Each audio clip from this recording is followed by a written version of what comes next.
Good evening and thank you for joining us. A buyer has been announced for the Thunder Bay Pulp and Paper Mill. U.S.-based Atlas Holdings owns more than 300 facilities worldwide, and if regulators consent to the deal, Atlas will purchase a local plant from Resolute Forest Products for $220 million. Resolute was forced to sell the mill by the Canadian Competition Commission after Paper Excellence announced the purchase of Resolute's assets late last year. In a media release issued today, officials from Atlas Holdings say they're extremely excited about the opportunity to purchase the Thunder Bay plant. And note Atlas is the ideal owner to take the operation into its next chapter. The sale is expected to be finalized later this year. Unifor represents about 300 workers at the plant. National Rep Stephen Boone says they'll meet with the new company in the coming weeks. Well, obviously, you're dealing with a company that has the resources to run a mill that size and make the necessary investments. So from that sense, it's a positive in terms of having a company with some clout and be able to properly manage and run the facility. In some respects, it's a difficult day, but fortunately, the folks who are buying the mill are very impressive, and we get to continue our strong commercial ties with the operation. Under the terms of the purchase, Resolute will retain the woodlands rights in this region and has entered into a long-term wood chip and biomass supply agreement with Atlas. Boone says he still has some concerns about that arrangement, mainly about what happens when the deal expires. Neither Resolute nor Atlas will disclose the length of that fiber supply agreement. Regional results from the Ontario Health Coalition survey on healthcare privatization were revealed today. It's a province-wide initiative, but the vast majority of those who voted here in the Northwest oppose the Ford government's decision. Vasilos Bellos reports. The Thunder Bay Health Coalition has released the results of its survey, which they're calling a people's referendum against the Ford government's Bill 60. The bill allows private clinics to take on more procedures from hospitals. More than 4,600 people in Thunder Bay voted in person or online, with only 61 people voting yes, and the other 98.7% opposed to the question, do you want our public hospital services to be privatized to for-profit hospitals and clinics, though it in no way forces the province to go back on Bill 60. So it's very clear the province of Ontario, the general public in the province of Ontario is not interested in Doug Ford's plan to privatize their hospital services. The local involvement was part of a province-wide initiative by the Ontario Health Coalition that was seeking 1 million votes. The final tally was well below at over 382,000, but local co-chair Jules Tupker still believes this will have an impact. Politicians are politicians. They have to be re-elected. And if they do things that the people don't like, then it's going to cost them votes. And this is something that is deeply entrenched in people's minds in Ontario, our public in Canada. Our public health care system is a huge part of our life. We talk about it, we brag about it. There were 14 in-person voting booths set up in Thunder Bay last week, with a number of people volunteering to help out. That includes Janet Wright, who says she saw many diverse groups taking time to vote. It wasn't just, the older, more informed population who have been targeted a lot by the privatization and affected by the privatization. There was a lot of young people who said, okay, what's this all about?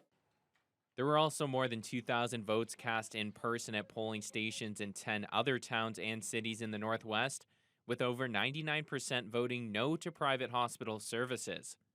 The Ontario Health Coalition is now planning to take the ballots to the legislature on Wednesday and present them to Doug Ford's caucus.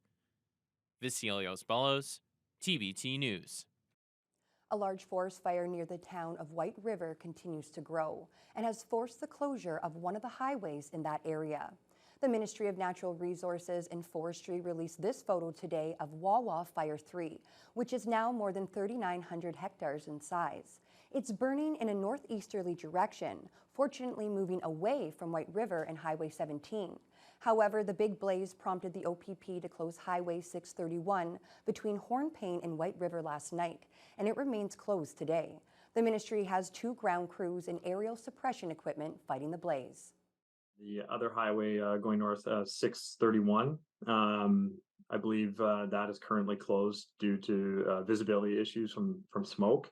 I don't believe it's because of the flames along the highway, but the intense smoke visibility. There's some images that we have available that really indicate, it's there's no getting through really as of right now. There's also another forest fire burning west of White River, which is considered part of the Northeast region. And there's a total of 7 fires burning in the Northwest region. The fire hazard throughout most of the north is considered high as of this afternoon. A petition related to the storage of used nuclear fuel was delivered to Queen's Park today by the opposition groups known as We the Nuclear Free North and Protect Our Waterways. The petition was endorsed by Kiiwetinoong MPP Saul Mamakwa and officially read into the record this afternoon. We, the undersigned, petition to the Legislative Assembly of Ontario to adopt a proximity principle with respect to the management of radioactive wastes and direct Ontario power generations to further their development of robust extended storage systems at or near the point of generation. The petition, with 1,200 signatures, was first announced this morning during a news conference at Queen's Park. The concerns relayed by the 2 opposition groups focused on the unprecedented nature of the storage techniques, with the petition making a formal request to the Government of Ontario to abide by the proximity principle, a concept that forms part of the European Community's nuclear waste management strategy. The proximity principle directs that radioactive waste should be managed as close to the point of generation as technically feasible.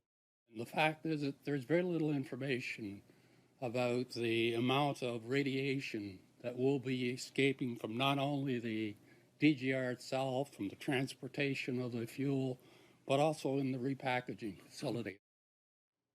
The Nuclear Waste Management Organization issued a written response to the petition and is objecting to the concept of the proximity principle.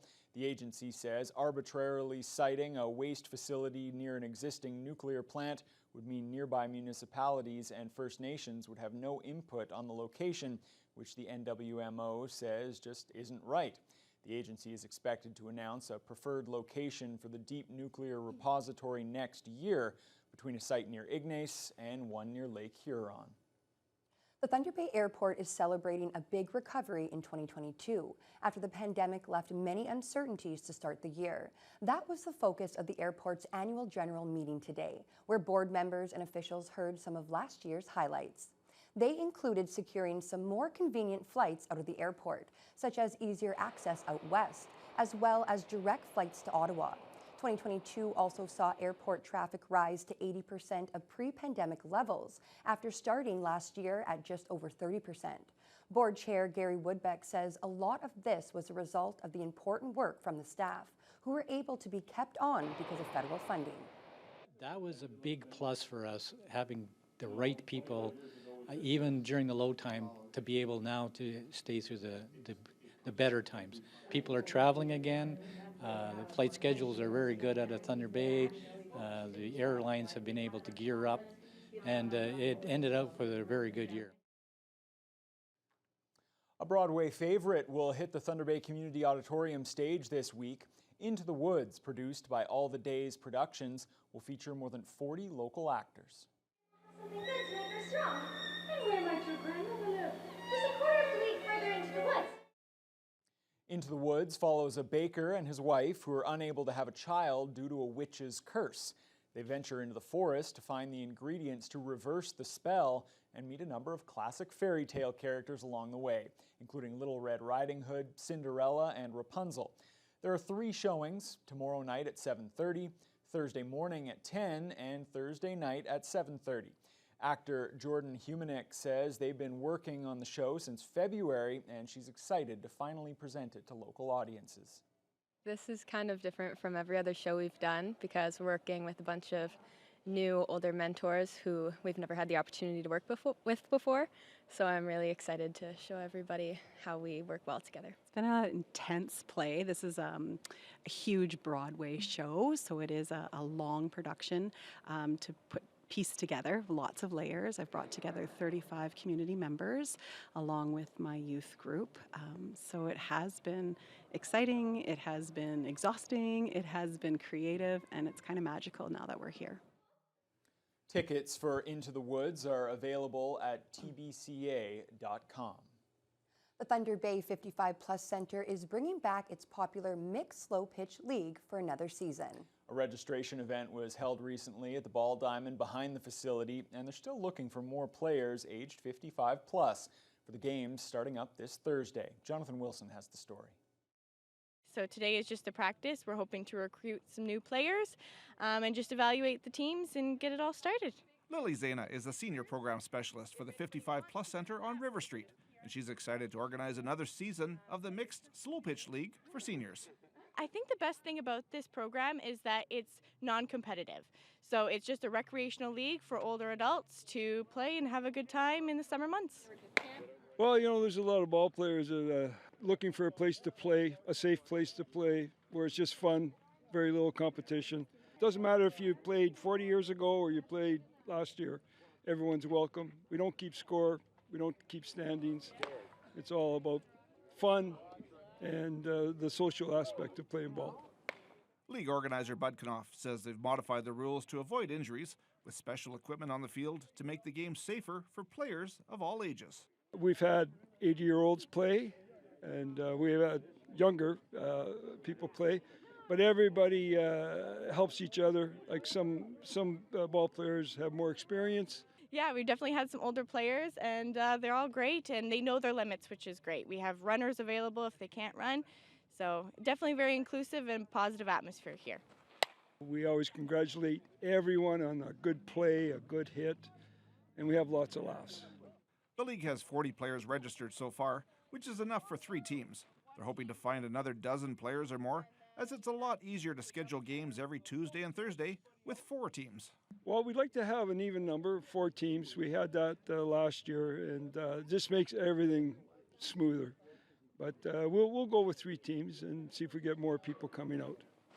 So you do have to bring your own glove. However, we do have some new equipment this year, which is very exciting. So we have gloves available, we have bats, we have helmets, safety cages, as well as a pitching screen. So that's very exciting because we got some grants to get that equipment. Otherwise, you just bring your clothes, sunscreen, bug spray, and that's it. Registration is just $30, and people can register even after the first games begin on Thursday. Jonathan Wilson, TBT News.